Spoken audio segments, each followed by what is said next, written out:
police were busy conquering Hammersmith, up the road in Coventry, a new scene was breaking, with better hair, better clothes and better music.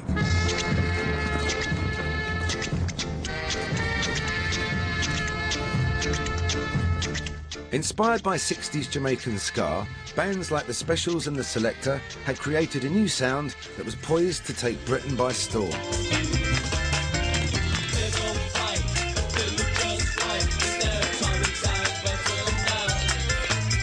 In my totally unbiased opinion, two-tone, 80s ska, whatever you want to call it, was the perfect conclusion of the punk reggae mashup started by bands like The Clash.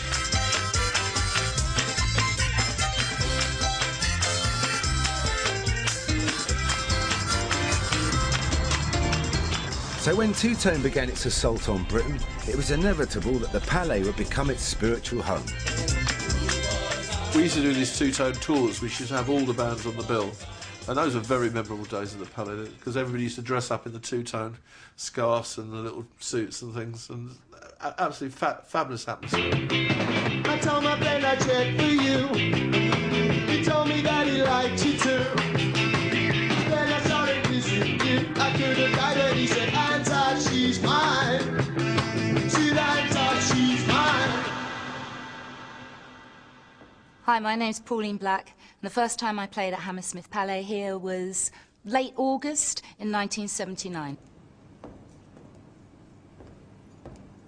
It still smells exactly the same as what it did then. It's weird how things still always smell the same. It's like schools always smell the same when you walk back into them after years and years, and this place smells exactly the same as I remember it. Don't know why.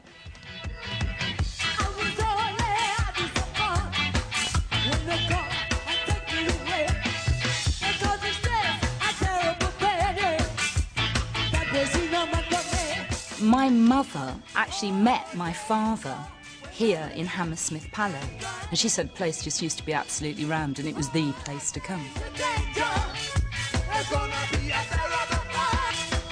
This was, if you were an up-and-coming band, which we were at the time, two-tone, this would be like the London venue that you would like to do.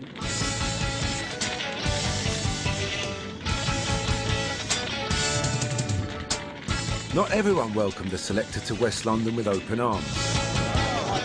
The early 80s was rife with racial tension, and unfortunately, the ska scene had attracted a right-wing skinhead element. I do remember standing here and having, oh, I should think maybe about sort of 7 deep, certainly.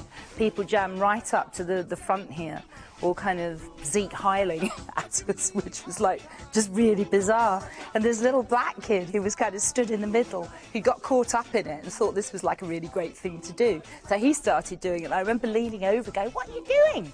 You know, and him really not understanding this. And then we just down tools and thought, we can't have this.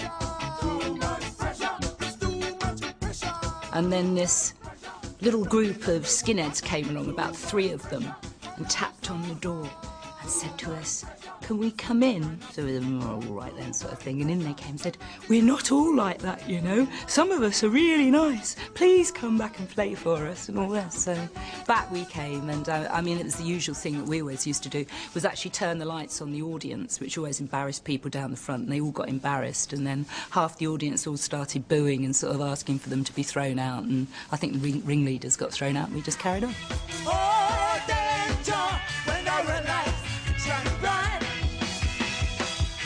Oh, danger, danger, there's gonna be a terrible fight. Of all the bands I've seen here, I think that the nights that work best are when it's music you can dance to. So I remember seeing, obviously, lots of great reggae here, and, you know, everybody's skanking. I saw Madness here, and you've got everyone doing, you know, kind of nutty boy stuff. I saw some great jazz gigs here, and people dancing to that. So it's always been a dance venue. As soon as I wake up. Yes, I got my own piece of Palais history in 1981, where Madness played a riotous gig on the very same day, fact fans, as recording the video for It Must Be Love. It must be love, love, love.